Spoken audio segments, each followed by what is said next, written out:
নমস্কাৰ আজি আমি তোমালোকৰ সৈতে আলোচনা কৰিব লৈছোঁ তোমালোকৰ ইংৰাজী তৃতীয়টো লেসন যাৰ নাম হৈছে এক্সপ্লোৰ ইণ্ডিয়া কুইজ টাইম। এই লেসনটোৰ যিখিনি পাঠভিত্তিক প্ৰশ্নোত্তৰ শিতান আছে সেয়া আলোচনা কৰিম।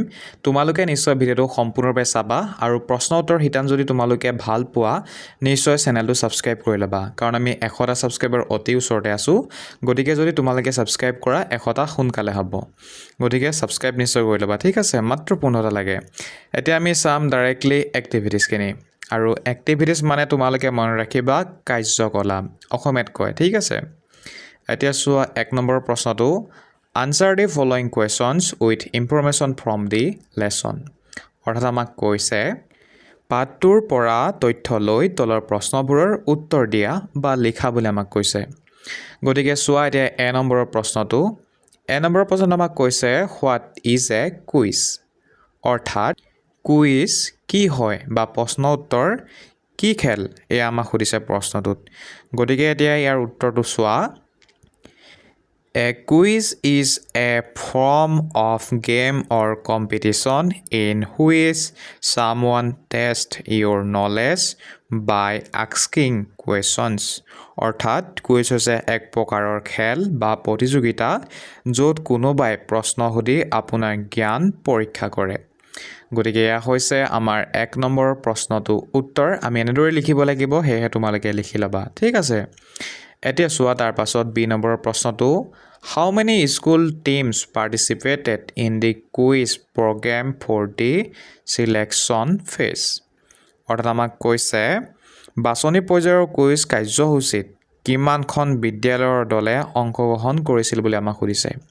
গতিকে আমি এই প্ৰশ্নটোৰ উত্তৰ হ'ব 5 school teams participated in the quiz program for the selection phase. অৰ্থাৎ বাছনি পৰ্যায়ৰ কুইজ কাৰ্যসূচীত 5খন বিদ্যালয়ৰ দলে অংশগ্ৰহণ কৰিছিল। গতিকে আমি এনেদৰে লিখিব লাগিব। বিটো উত্তৰ তোমালোকে ধুনীয়াকৈ লিখি ল'বা এনেদৰে। এতিয়া চোৱা তাৰ পাছত চিটো, who was the quiz master. গতিকে আমাৰ প্ৰশ্নটো কৈছে যে কুইজ মাষ্টাৰ কোন আছিল।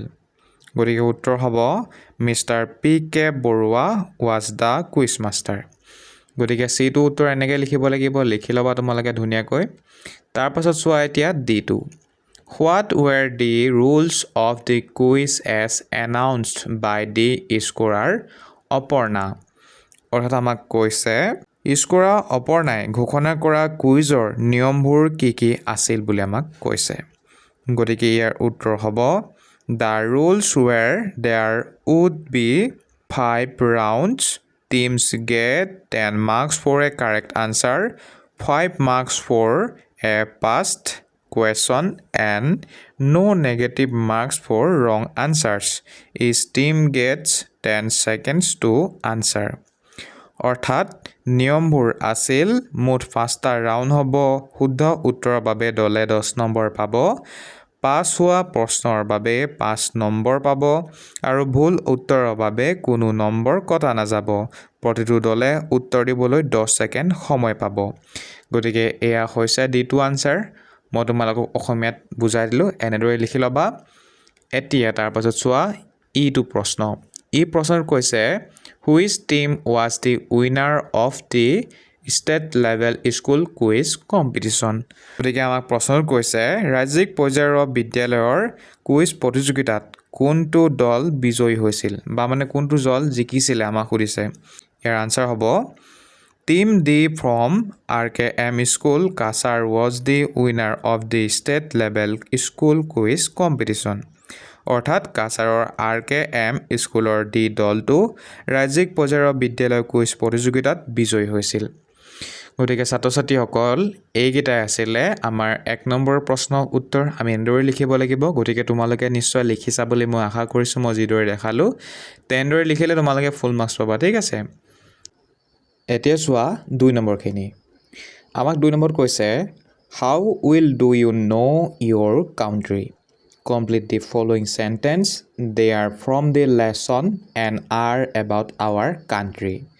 গতিকে আমাক এই প্ৰশ্নটোত কৈছে আপুনি আপোনাৰ দেশখনক কিমান ভালদৰে জানে, তলৰ বাক্যবোৰ সম্পূৰ্ণ কৰা, খালী ঠাই পূৰণ কৰা।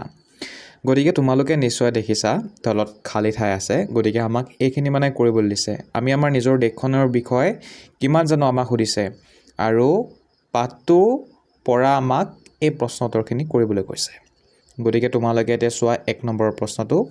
1 নম্বৰ প্ৰশ্নত অৰ্থাৎ এটোত লিখা হৈছে the ancient name of Assam was Kamrup. It was also' known as খালী ঠাই আছে, নিশ্চয় দেখিছা। গতিকে ইয়াত সুধিছে আমাক যে অসমৰ প্ৰাচীন নাম আছিল কামৰূপ আৰু ইয়াক অন্য এটা নাম জনা যায়। ইয়াত আমি আনচাৰটো লিখিব লাগিব। গতিকে ইয়াৰ আনচাৰ হ'ব প্ৰাগজ্যোতিষপুৰ।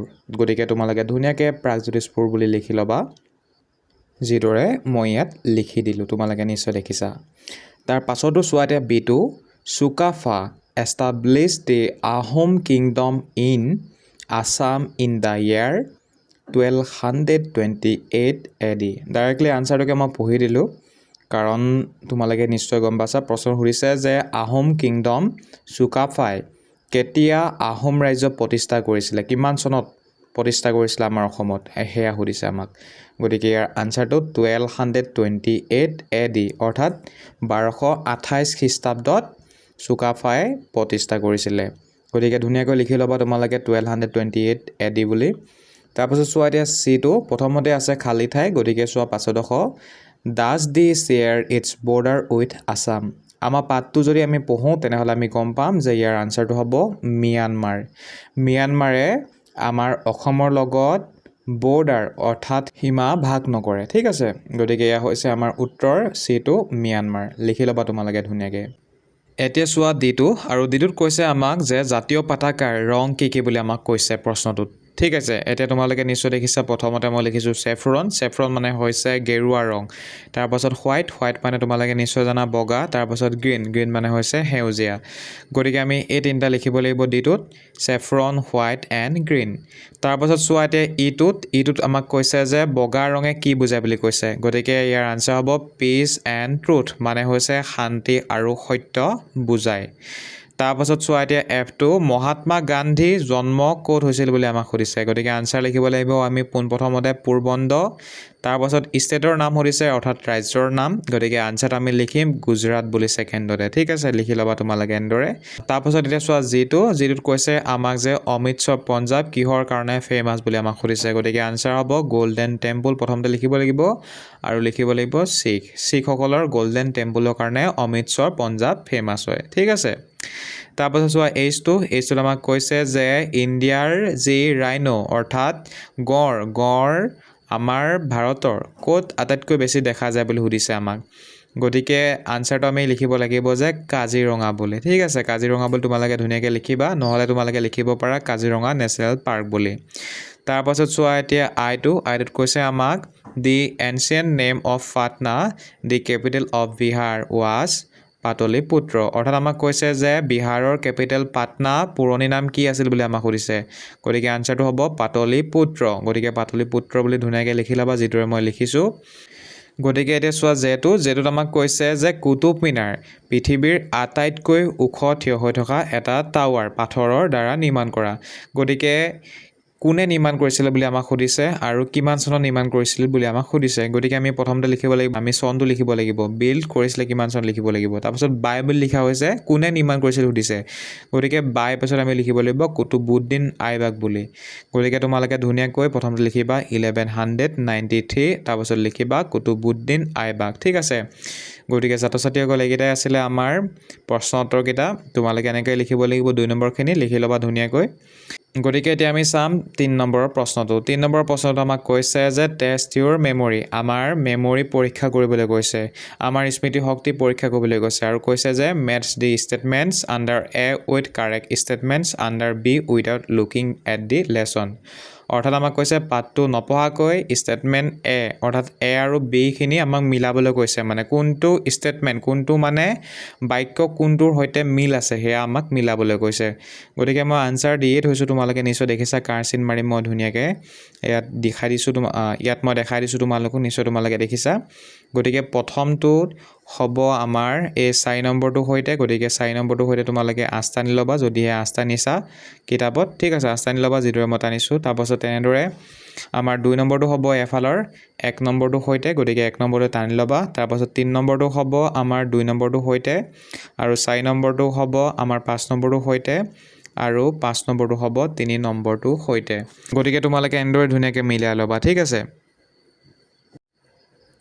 গতিকে এতিয়া চোৱা 4 নম্বৰৰ প্ৰশ্নটো, আৰু 4 নম্বৰৰ প্ৰশ্নটো আমাক কৈছে ট্ৰু নে ফল্চ হয় সেয়া চাবৰ কাৰণে কৈছে। আমাৰ টিচাৰসকলে এটা এনাউন্সমেণ্ট কৰিব, আৰু সেই এনাউন্সমেণ্টটোৰ পৰা মানে তলৰ প্ৰশ্নখিনি আমি শুদ্ধ নে অশুদ্ধ হয় সেয়া আমি কৰিব লাগে। ঠিক আছে, গতিকে তোমালোকে এনাউন্সমেণ্টটো ভালদৰে যিসকল ছাৰ বাইদেউসকলে তোমালোকক পঢ়াব বা ক'ব তেওঁলোকে চাই ল'বা। বাকী মই উত্তৰ অলৰেডি কৰি থৈছোঁ, গতিকে এতিয়া তোমালোকে উত্তৰ চোৱা। আৰু মনত ৰাখিবা ছাত্ৰ ছাত্ৰীসকল, মই এতিয়াৰ পৰা ভইচ দিয়া নাই। ঠিক আছে, তোমালোকে প্ৰশ্ন উত্তৰখিনি যাতে বুজি পোৱা তাৰ কাৰণে মই অসমীয়াটো অৰ্থটোহে লিখি দিম তলতে, যাতে তোমালোকে মানে মই ভইচ নিদিলেও ধুনীয়াকৈ প্ৰশ্ন উত্তৰখিনি বুজি লৈ পিনি লিখিব পাৰা। ঠিক আছে, গতিকে ছাত্ৰ ছাত্ৰীসকল মোৰ ভইচ ডাবিং ইমানতে সমাপ্ত কৰিছোঁ। আৰু যিসকলে বৰ্তমানলৈকে ভিডিঅ'টো চাই আছিলা তোমালোকক অনুৰোধ কৰিম, ভিডিঅ'টোৰ পৰা তোমালোকে কেনেকুৱা পাইছা, উপকৃত হৈছে নে নহয় নিশ্চয় জনাবা। আৰু তোমালোকে এতিয়া চোৱা আনচাৰ ডাইৰেক্টলি নিজে পঢ়ি পঢ়ি গৈ থাকা। ঠিক আছে।